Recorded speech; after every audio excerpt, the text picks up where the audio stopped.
Good morning, everybody. I'm Tom Vassell. I'm Chris Yee. And Wendy is like out visiting family or friends or what have you. Almost. She is currently being a leader for a teenage girls' camp at her church. And I knew that. And I do not envy her in the least bit. But now that I've told that to the internet, you now know this is the ideal time to try to rob our house because Wendy is not there to defend me. Oh, no. But all those valuables you have. All right. So anyhow, it's also down here in Florida, it is spring break. Our fair, the big youth fair, has started. This is spring started for much of the country on Sunday. We've been in spring since January, sorry. I think summer started for us on Saturday. Oh my gosh, yes. I was like, just play in the back porch, it's no problem. So I played a game in the back porch, and I was like, huh, it's kind of warm out here. Yeah, well, the cards are, are dripping. Interesting. All right, so a couple things here, folks. A couple important things. So hold on to your hats. First of all, we have a contest here for the game that is behind me, Skull Canyon. So Skull Canyon, and I believe it's called Skull Canyon Ski Fest, is so it's kind of a mix. Think of, if you like Tread carefully. Tread carefully what you say. Yeah. It's a mix of Ticket to Ride and parks. Essentially, you are skiing down different slopes, and you're going to try to pick the best slopes. Some slopes are harder than others, but the more slopes, the more fame and fortune you get, and you're trying to get points. But you're also trying to upgrade, so maybe even take a dip in the sauna to kind of get your energy back as you play through this game. We're giving out 2 copies of this game to folks in the USA. This game is shipping in April, so you get it very soon. All you have to do is email us at contest@dicetower.com, and in the subject line, put the word SKULL, S-K-U-L-L. And the answer to this question, what player color is the character Tavi, T-A-V-I? Assuming that's how you pronounce it. Tavi? Good job. You didn't spoil it. I don't actually know this answer. I know there's 4 colors. I know what the 4 colors are. I don't know which character is which color. So I can't spoil this one. This was foolproof. They knew what they were doing when they sent this one to you. In other words, and here's the big news, folks, that you need to pay attention to. Dice Tower Retreat tickets go on sale on Wednesday at... Hang on, I better pull this up here. They go on Wednesday at noon Eastern Time. Eastern Daylight Savings Time, whatever. You know what I mean. Noon. Folks, there is 50 tickets because we've already pre-sold it to people who came last year, and it's sold out. You need to, if you want to get it, you need to get it right away. So if you're planning to come to the Dice Tower Retreat, you want to do that, you're going to go to dicetowerretreat.com. And get ready to go. You can't buy any tickets before then. There's a hotel block and everything. So it's in Miami, September 14th to 18th. I guess I should say what it is in case you don't know. It is a group of us, 200 plus people. We get together, we play board games. It is one of my favorite times of the year, if not my favorite gaming time, I think. Yeah, we put together the for this last year's retreats, we put up a vlog, of the different experience we had. You can see what it's like. It's a decent sized room, right? But it's the smallest convention. It's a very intimate convention that is just all about games, very friendly people, tons to play there. Now, if you can't make it there, Dice Tower East registration, and that one is actually running out too. I believe we only have like 150 tickets left for that one. So that is July 6th to 10th. So if you are waffling on whether you want to come to that, you definitely want to sign up for Dice Tower East. That's a much bigger version, same library, and there's a library that, incidentally, we're working on every day. The whole team here is working on the library. I just may have Etsy'd up the library even more. Even more? Oh, well, I blame Wendy. She told me we needed some pieces, so I went to Etsy, and then I fell down a rabbit hole. So we need to replace these cubes.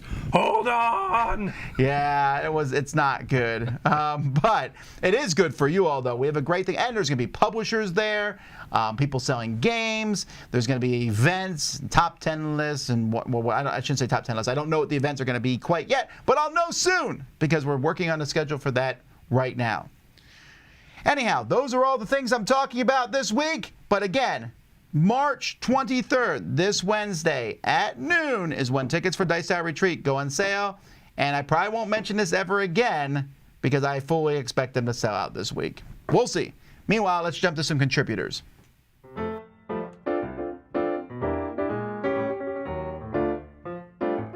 Hi, it's Tarrant. And Stella here from Maple University. Last week we talked about two games. They are different but similar. Same with this week. We have The Crew, the first one, The Crew, The Quest for Planet 9, and The Crew Mission Deep Sea. Yes. So first we're going to count from 3 to 1 to point which one is our favorite. Ready? Yes. 3, 2, 1. All right. Why is it your favorite other than this one? It just adds more variety to the tasks. That's true. So The Crew is a cooperative trick-taking game if you haven't actually heard of it or played of it. And The Crew Mission Deep Sea brings different mechanics slightly for the task, for the mission that you complete together by introducing cards, which is also random. Yeah. I mean, these are fundamentally the same game. Mm-hmm. This doesn't need to be standalone. It could have been an expansion pack to here. I don't think there's value having both in a collection. So I that think you means can you really have one cull. or the other. You probably want to cull this one then. I would if we were getting rid of one. Okay, so do you have both versions? Do you keep both when you have it? Do you get the second version knowing that you had the first one? Then what happened? Let us know. So probably that's what we're going to do. We might cull this one. Let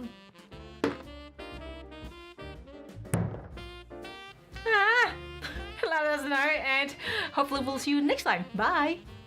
Hello, Proti here, your remaining content creator, and today I will continue my series where I will talk about a specific part of a game, and today we will talk about Lost Ruins of Arnak. Lost Ruins of Arnak is a well-known strategy game where you have deck building, worker placement, track advancement, resource management, and you have an interesting team where you explore the island of Arnak, where you find different sites, you get different resources, you discover temples where you fight against guardians which are guarding those temples, you advance on the track, on the resource track, you get different objects and artifacts into your deck which are helping you during the game. So everything like this team and these mechanics bring in together and bring out a really, really nice and good game that I really like, and this is Lost Ruins of Arnak. And what I mentioned a bit is the buying of cards. You can buy object or tool cards and artifact cards, and depending on the round that you are, you will have more access to tool cards in the beginning of the game and less artifact cards, but by time passes, because you explored more and researched more, you will have more access to artifact cards. And this is what I wanted to talk about shortly, is the concept of those artifact cards, which are looking like this. Important is that the difference, you take an object card, put it on the bottom of your deck, you take an artifact card, you make the effect right away. So this is one difference. But the other difference is this is the thing that is, whoa, nice, it's giving me something, and that's why people are attracted to that. But afterwards, if you play an object card, you can play it right away and do what it says. But an artifact card, you need a tablet. This is a specific resource. To play a card, an artifact card, you need a tablet. And this is, I'm always saying, it's important to don't get caught up on, buying as many artifact cards as possible. Yes, some are giving you more points at the end of the game, but maybe you are just having them in the hand, no tablet to play, and these are dead cards. You can just use them for the transport icon. And it's really important how you manage how many artifact cards you want, how many tool cards you want, so that you have a balanced deck and you don't need a lot of tablets, because maybe something is putting the worker in that spot where you wanted to go and you don't have access to many tablets, and this is cluttering of your hand and you cannot use all the cards. So interesting concept, the benefits and the drawbacks. So an interesting thing how they thought about making these artifact cards. So this is what I wanted to talk about in today's breakfast. Have a nice breakfast.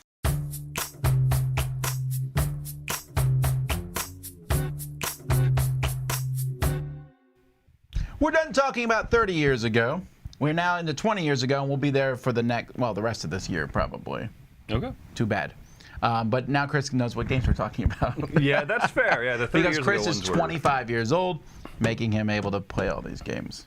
I was 5 years old when I first played this one. That Puerto Rico None of is that the stuff game was for true. today. Well, the part about we're switching to 20 years ago. It's weird to think that Puerto Rico is 20 years ago.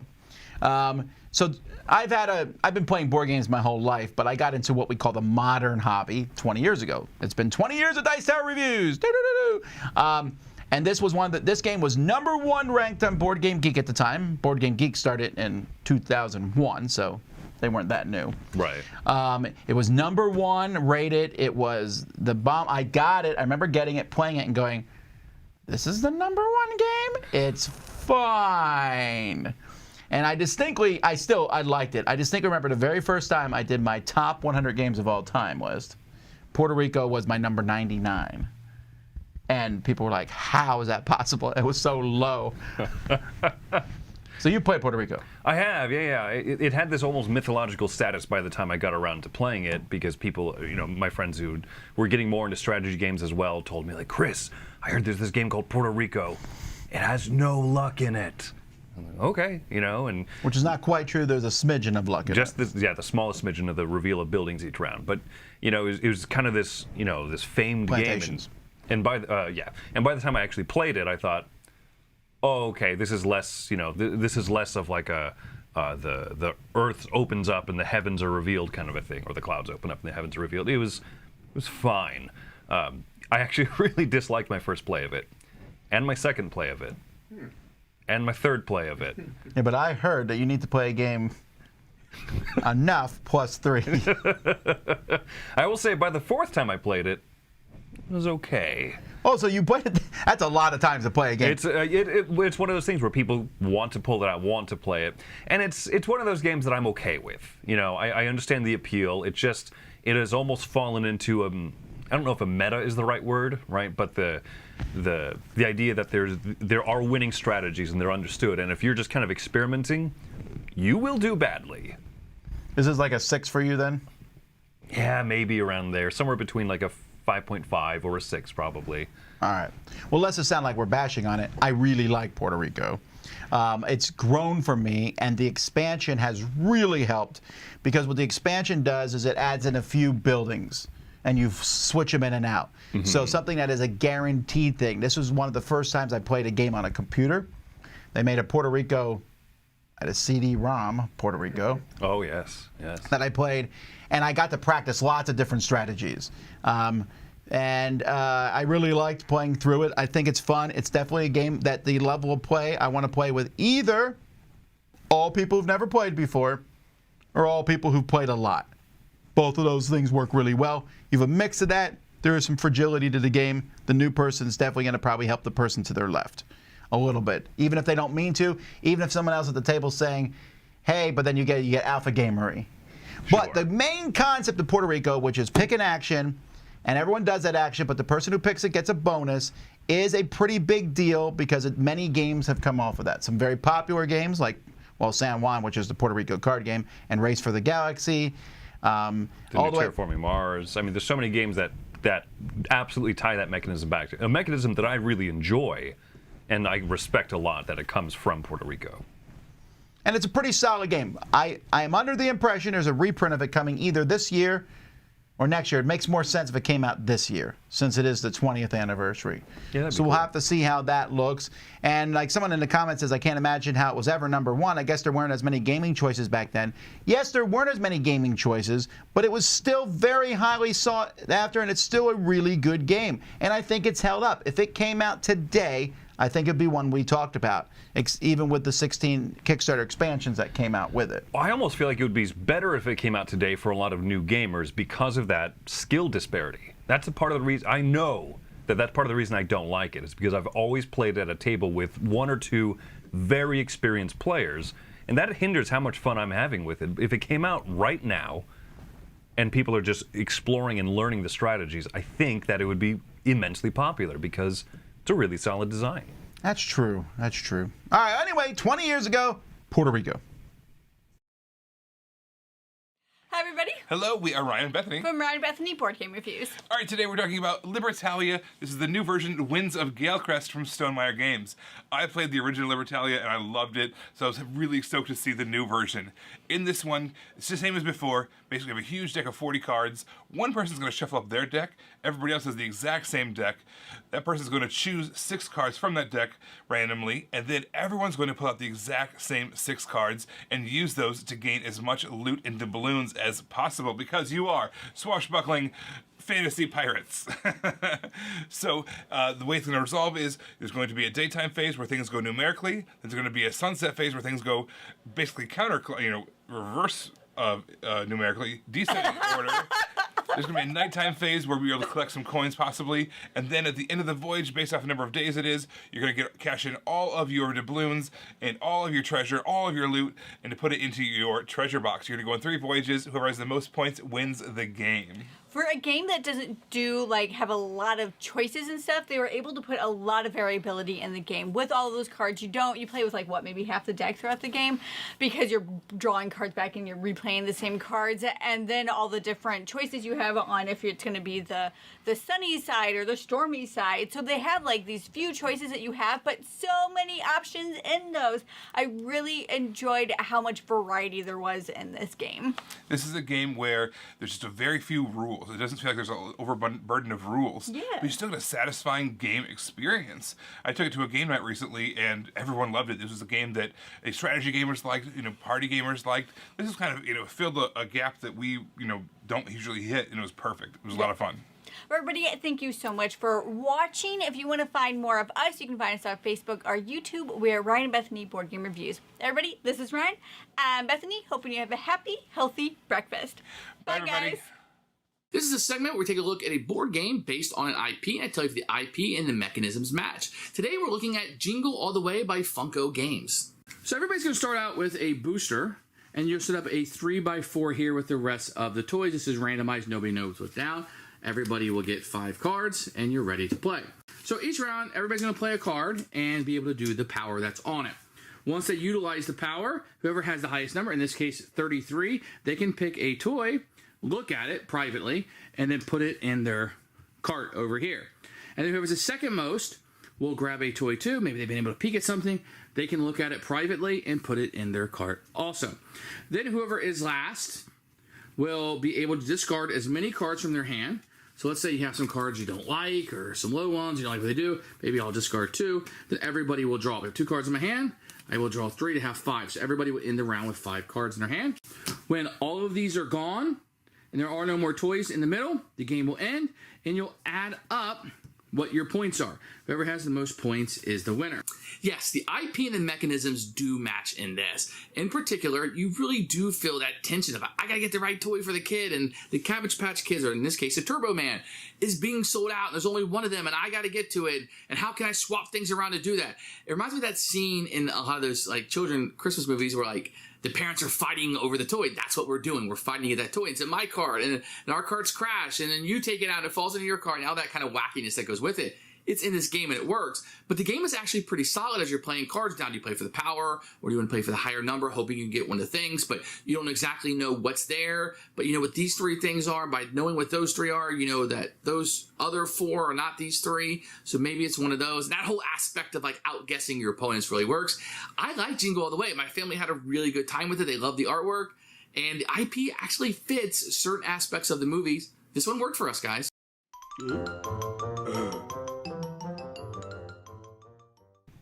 Chris and Mike have both been criticizing the fact that I like Jingle All the Way, the movie. Trash. Criticism. Trash. I don't think it's a work of art. It's a lot of problems, and I love it. I watch it almost every Christmas. That genuinely amazes me, Tom. Not just to say, like, no, the movie's not as bad as people say, but to watch it on an annual basis. I think, okay, so here's the deal. I didn't have a TV as a child. Okay. And when me and my wife first got married, this was one of the first movies that came out, and I watched it. Say no more. And I loved it, and I thought it was hilarious, and I think Sinbad was and is hilarious in it. Yeah? I don't care. I don't know. I have weird Christmas movies that we watch. We watch Jingle All the Way. We watch The Show Goes Wrong, all their Christmas specials, which are there now 3 of them, I think. So. Wow, you have a very busy Christmas viewing schedule. We start watching stuff December 1st. All right. Anyhow. What's coming out from the Dice Tower this week? So we're kind of at a normal week-ish. So we got Z is doing What's Happening directly after this at 10 o'clock. I'm doing a Q&A at noon. And then we got lots and lots of different reviews. Well, let's talk about the other stuff. Tomorrow we're playing the new Far Cry game that's going to be coming to Kickstarter. And on Thursday, we're doing our top 10 racing games. We got Board Game Breakfast, crowd surfing, and some other stuff. And then various reviews. One of the big reviews is Mike is taking a look at the new Batman The Dark Knight Returns, which is a one or two player game. I'm suspecting it's mostly a one-player game. Solo game. It's a solo game, yeah. I think it has an optional versus mode thing, but it's a solo game. And Chris put together the blog from Dice Tower West, so if you want to see that, that's coming out on Saturday. I'm reviewing a bunch of different games. The biggest one I'll be reviewing is on Sunday, Ascension Tactics. But I'll also be taking a look at a lot of expansions this week. To my kids and I tomorrow will be taking a look at the new Onitama expansion, A Path of Light and Shadows. Don't forget, I believe Orlog is on the schedule for this week. People are dying to know how the little dice game from Assassin's Creed Valhalla plays as a board game. And the Foursquare review this week is not a new game. We're going to be taking a look at Scrabble. What will we rate it? Will it be 4 10s, 4 1s? Who knows? Somewhere in between. So all that's coming. I know some people have been asking about the podcast that Eric and I, or the new show that Eric and I are putting together. That will be debuting in the Spring Spectacular, which is just a few weeks away. 2 weeks from today. It starts. I'm putting the schedule together today. So stay tuned, and let's get those more contributors. Happy breakfast, everyone. A couple of weeks ago, I spoke about Cubitos and how the little boxes that come in the game, they're great for storing the dice, and also during gameplay, they just elevate the experience that bit. Now, I've recently got to play Quacks of Quedlinburg again, but I didn't use my copy. I got to play it around a friend's house who has definitely upgraded their game. And to be honest, again, they made playing the game that bit better. Not only were there little sort of plastic bits around the tokens, so those tokens aren't getting damaged, but they still all feel the same. That made them feel nicer. When they're in the bag, the plastic hits and you get that sort of jangle of stuff in a bag. That just elevates the experience for no apparent reason other than the sound is cool. And then there were trays for all of the different things you could buy, all of the other ingredients. Now, it's such a small thing, but the fact that you could have the components there in the little dish with then what they are, what they do, just there, elevated up a little bit so you can read it across the table that bit easier. I really enjoy playing Quacks of Quedlinburg, but it just took the experience to the next level, and my bank balance is not going to like it, but I think I'm going to have to get some upgrades for this because now I've had a taste. I want them for my own copy.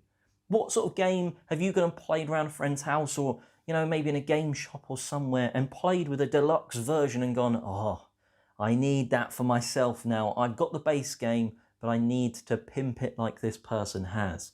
Let us know in the comment section below. And until next time, I'm Oliver East, signing out.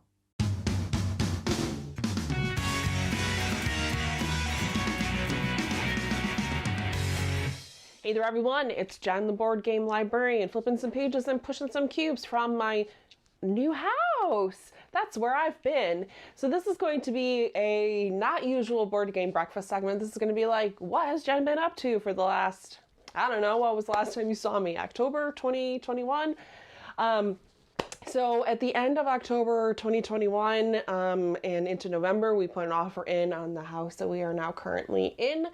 And we had to scramble and put our condo on the market and for sale. So that was a process.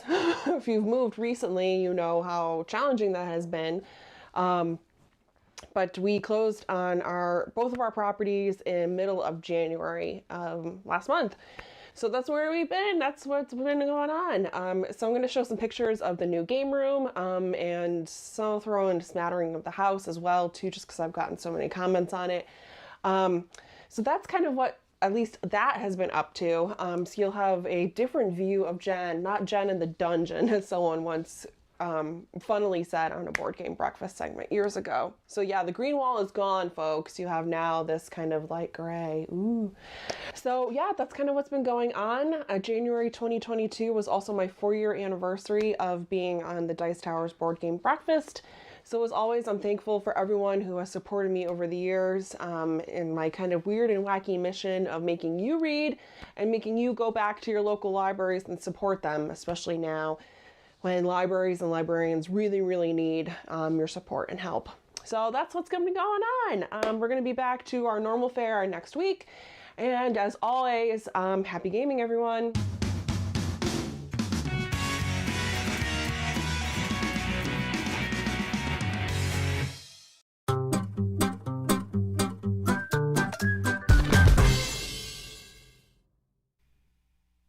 Okay, so don't get too excited here about the title of Tom Thinks. But this has been something that's been popping up on Facebook lately, and I thought I would talk about it. I know we've talked about it in the past, so this is kind of a repeat of a Tom Thinks.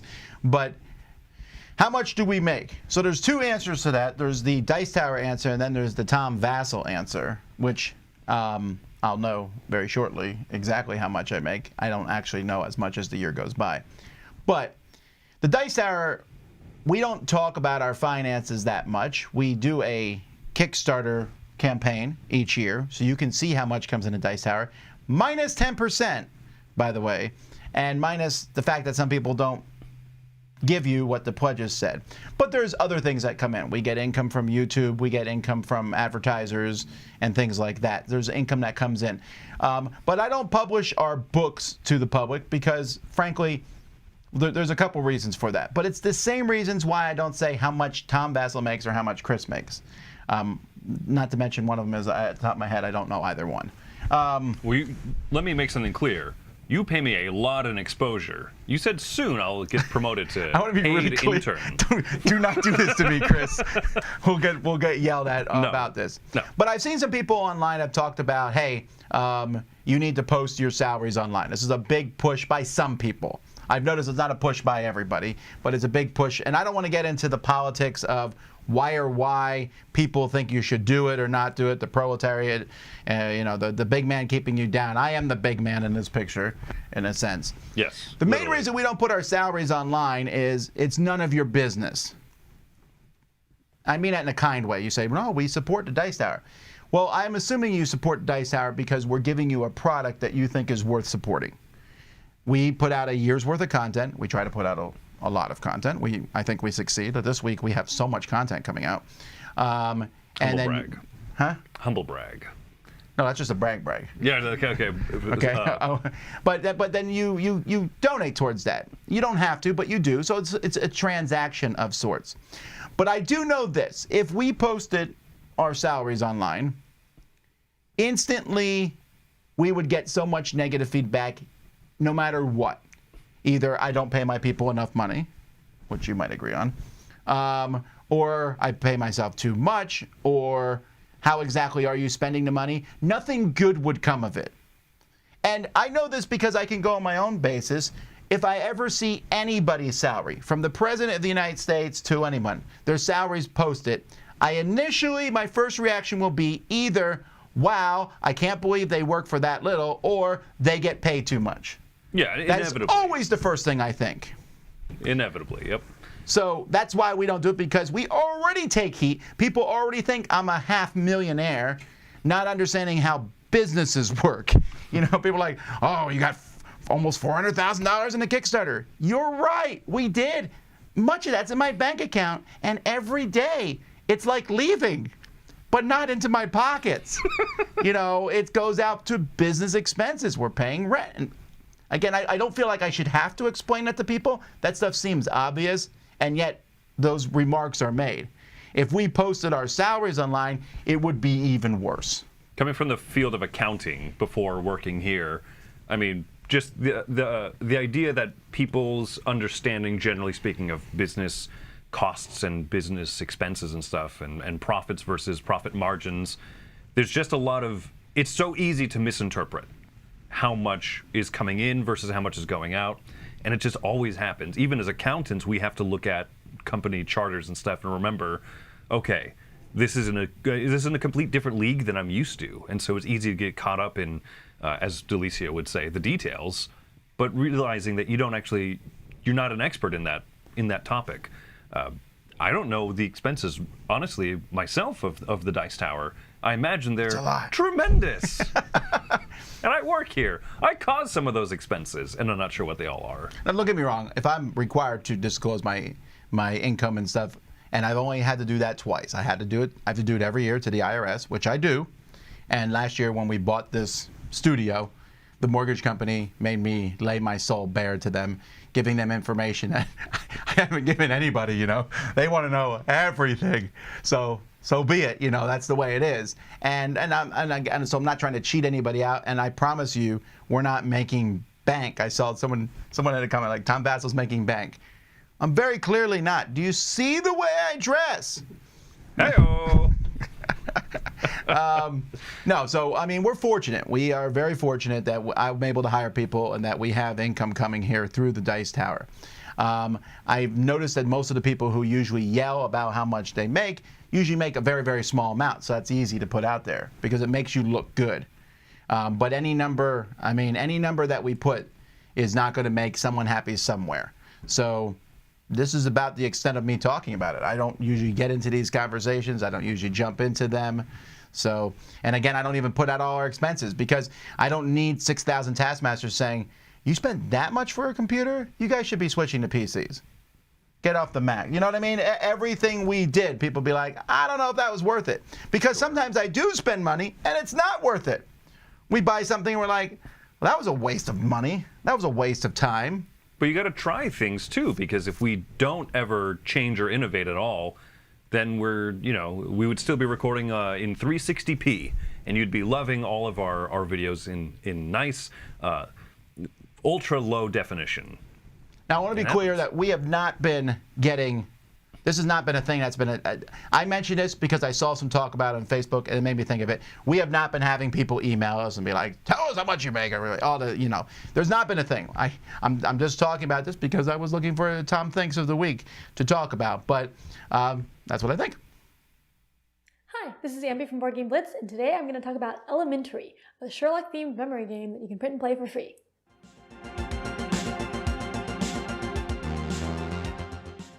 In Elementary, you are a Sherlock-type person trying to solve 3 different cases in order to win the game.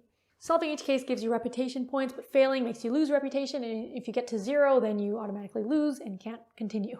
But each case is kind of like a game of memory with a twist, and each case has a different setup of the memory tiles. But in Elementary, there are pairs of suspects, and then the one that does not have a pair is the actual culprit that you're trying to find.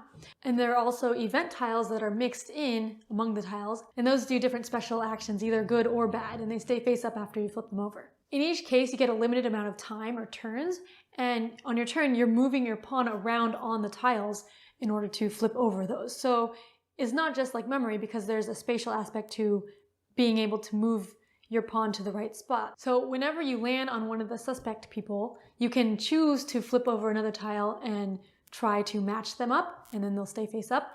But if you don't match them up, then you'll lose time. So you want to make sure you have the suspects correct before flipping them over. Also, when you solve a case correctly by identifying the culprit who doesn't have a pair, then you get extra points for all of the face down tiles. So if you're more confident in your memory ability, you might not want to reveal the pairs that you already know are pairs and just remember that those aren't the culprit.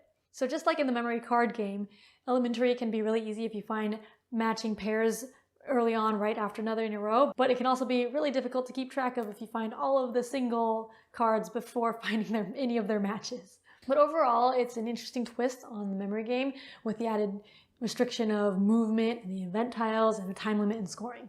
Thanks for watching Board Game Blitz. Bye.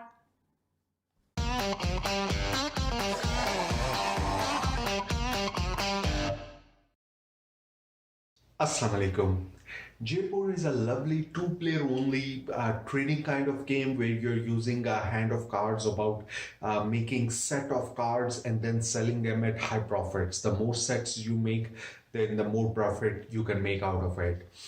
But if those who have tried out its app, then they will know that there is a campaign mode in the app as well.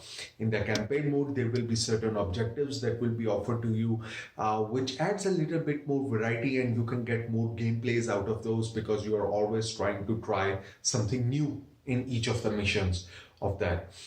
If you're feeling left alone, then one of the users on BGG has actually converted that app into a legacy deck for Jaipur. You can print it. These will come out as double-sided cards. They will give you introduction. They will give you different kind of setup instructions as well as the different objectives that come in the game as you travel through these cities doing the market action, the different trading actions, and you will keep the score. So it kind of converts Jaipur into a legacy game, well, a campaign at least. And so if that interests you for a very simple game like Jaipur, then go to the file section of on BGG for Jaipur, and then you will be able to find this file in the file section there. And if that interests you, then it will just ensure that you are playing more and more one of your favorite games, which might be Jaipur. That's it for me. Happy gaming.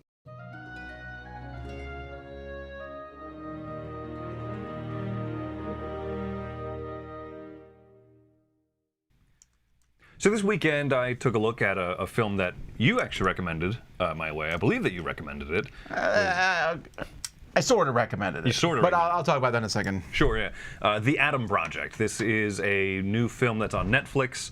It is Ryan Reynolds playing the character of Ryan Reynolds, playing every character that he's ever played in a movie. And no kidding. Yeah. He plays one character at this point. Yeah, I don't feel like it's always been that way, but it's kind of the trap that he's fallen into. But when it works really well. And the basic premise of this is that there's some time travel, and then he meets a younger version of himself, and as a boy, and the boy is a smart aleck, and the two of them are smart alecks at each other, and then they solve the big, the big mystery, the big reason that he went back in time. I'm not going to mention what it is because I feel like the movie does a good job of kind of, conveying information little by little. It's a big action adventure comedy movie, basically, and I think that's a good formula. If I had to describe it in very simplistic terms, it's basically like a Guardians of the Galaxy, but with time travel. I liked it a lot. I actually liked it quite a bit. I don't know, you said that you are mixed on it, or? Well, there's a few things. So first of all, if you can see the poster here, and it shows Ryan Reynolds and the kid, and then it shows three other actors, including Mark Ruffalo and Zoe Saldana, and then whoever the other lady is. Those three actors are in it quite a bit less than Ryan Reynolds and the kid. If you don't like Ryan Reynolds and this kid, you will not like the movie because I would say they're in more than 50% of it. I mean, it's basically just them interacting or doing things. And that's not a bad thing, and that's not a negative thing about the movie. I'm just saying it's not an ensemble pick, which is the big difference in Guardians of the Galaxy, because Guardians of the Galaxy is an ensemble pick. Yes, absolutely. Yeah. Although it is hard to be like, there's Deadpool talking to Gamora with the Hulk. Right. And all of them kind of acting very similar to those counterparts. Mm-hmm. Like, if she had shown up in Gamora outfit, I would have been like, everything she's doing still makes sense. Yes. Yeah, no, I absolutely agree. And that's the thing. It is a feature of Ryan Reynolds and the kid. I think they play off each other very well. The kid is just a bit annoying. And here's why I think that works. Because the movie's about that. That kid is young Ryan Reynolds, right? And Ryan Reynolds is hilarious and funny and everything, but if he was your actual friend, he would be obnoxious. And if he was your kid, it would be a jerky kid. And they do really point that out in this movie. And it's intentional. I think that's the difference, right? It almost reminds me of some of the Taika Waititi films, like Hunt for the Wilder People and the Jojo Rabbit, right? That the kid, in a lot of ways, is not really likable in any of those three films. I like the Jojo Rabbit kid. What are you talking about? Well, if in real life, that would not be a likable kid, right? Probably. But that's done very intentionally, and I think it serves the point of the movie very well. I saw people talking about this, saying that it's very heartfelt. They cried during it. And I was surprised that it wasn't just a forced emotional twist at the end. It's very emotional. It's very, thoughtful throughout. They don't linger on senseless action things longer than, like most big kind of dumb blockbuster films do. And instead they linger on really good emotional conversations throughout it, even though it's a, stupid, silly film. I mean, that's where I compare it more to Guardians of the Galaxy, where there's heart throughout it. And that surprised me. I went into it thinking big dumb action flick with Deadpool, fine. But instead, I really enjoyed the conversations about family and trying to fit in your place and everything. So yeah, it's actually there's more of that. There's not even a lot of action set pieces. There's some, but not a ton. Yeah. My other things is, first of all, it commits the same sins every time travel movie does. Because time travel you can't follow rules. This movie tries to do a few things slightly differently, but they also are kind of like, whimmity, whammity, woomity. That's how it works, My only major thing is this is billed as a family-friendly movie, and it is, but there's a lot of things that I was like, I don't know, I would have cut that out. If you want kids to watch this movie, and it feels like you do, there's a few things I would have cut out. It's mostly language. It leans into the PG-13 for sure, right? And so it depends on. This might be a film that you watch as parents first if you're unsure about, like, especially with language and. But it feels like it was made for families to watch. The whole thing's very much. I mean, other than that, it's a very family-friendly movie. It is, and it's about families in general. So I was surprised. I was actually taken aback that I like this one a lot. I would recommend it with that one caveat, really. Same here. So there you go. That's the Adam Project. Morning Board Game Breakfast. My name is Amanda, and I am here to talk to you about a game that I am really excited to play. And this time, that game is Golem. I'm just really excited to see the story of the Maharal of Prague reimagined as a board game, and just to see how it works and the theme in board game form. It's a crunchy Euro, and I know that theme takes backseat to a big bag of mechanics in a crunchy Euro, but there are some things that I've seen in the theme that have me excited so far. Inanimate objects coming to life, check. Inanimate objects that came to life helping you out until they stop helping you out and they start running rampant, check. Need to acquire esoteric knowledge to be able to animate said inanimate objects, check. So some of those things are already showing up. The use of an aleph as one of the resources I find interesting. In Jewish mysticism, aleph can mean lots of different things, but one of the things is the idea of creation of something from nothing, or the beginning of something. So that's a bit on the nose, or on the forehead, if you will, because it's also on the forehead of the golem on the box cover. You'll see actually on the box cover the characters aleph, mem, tav, and it spells the Hebrew word emet, which means truth, and is also true to the story. That is the word that the rabbi would put on the golem's forehead to animate it. The interesting thing is, just like in the story, in this game, sometimes you need to deactivate your golem. In the story, the way you did that is by removing the aleph, and then you are left with the word mate, which is Hebrew for death. And so the golem would revert to a pile of rocks or a lump of clay. So those are some of the things that I'm really excited about seeing in the game Golem and getting this hefty game to the table. That's all for me. Have a great breakfast.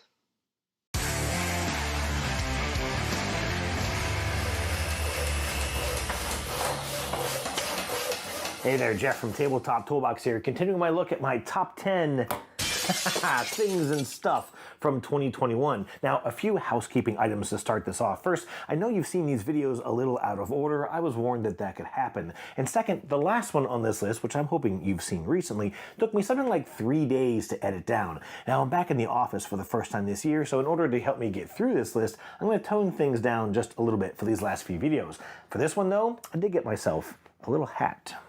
Yes, I do know how ridiculous I look. I've seen this video too. My number 3 is indeed a game, but it calls back to some of those abstract items from earlier in this list. The game is Champions of Midgard, which I was introduced to at one of those gaming groups that resumed late last summer. I immediately fell in love with it and ordered just about everything there was for it off the Grey Fox Games website. While I was waiting for it to deliver though, I mentioned the game to my boss, Brian. Now, okay, that's enough of this. Now, Brian's favorite game is Axis and Allies. He's never really gotten into the hobby games, but I just had a hunch that he would really like Champions of Midgard. So we set up a late Friday night session, and as I was totaling up the final score, where he had bested me by just 7 points, he nodded across the table and said, "That is the coolest game I have ever played." And I'm happy to report that just a few weeks ago, he gifted a brand new complete copy of the game to his son, who he's a little reluctant to report is now the newest Jarl of the household. But not only that, over the Christmas holiday, my family had a big reunion with my siblings, all of their families, and our parents. And while there, I introduced the game to my brother. Now, my brother and his wife have one hobby game. It's Everdell, and they are lethal at it. But despite clobbering my brother at Champions that day, I can report that he too took delivery of his Jarl edition just after the new year. So if you're keeping track, Grey Fox Games, that's 3 complete copies of Champions across myself, my coworker, and my family. And with the birthday coming up here pretty soon, I just thought I'd mention I'm a size last light, tall. Now, I haven't left myself much time to talk about the game, but Champions is a medium weight worker placement game with dice-based combat, some push-your-luck elements, good mitigation options, and a borderline essential expansion called Valhalla. It is an excellent game that I've enjoyed sharing with and inspiring others to play, but if you don't care for it, well then maybe my number 2 will let me finally turn things around. I'll see you then. Cheers. All right, that's it for today, folks. Don't forget, if you missed the beginning of this episode, to go back because A, there's a contest for the game that's right behind me, and B, Dice Tower Retreat is happening this week. Well, not Dice Tower Retreat's not happening this week, but sign up for Dice Tower Retreat is happening, and if you miss it, you miss it. You blink, you miss it. And I don't mean to be, I'm a salesperson at heart, right? So I know that I can sell things and stuff, but I really do believe it will sell out this week. So if you're planning on coming, don't fool around.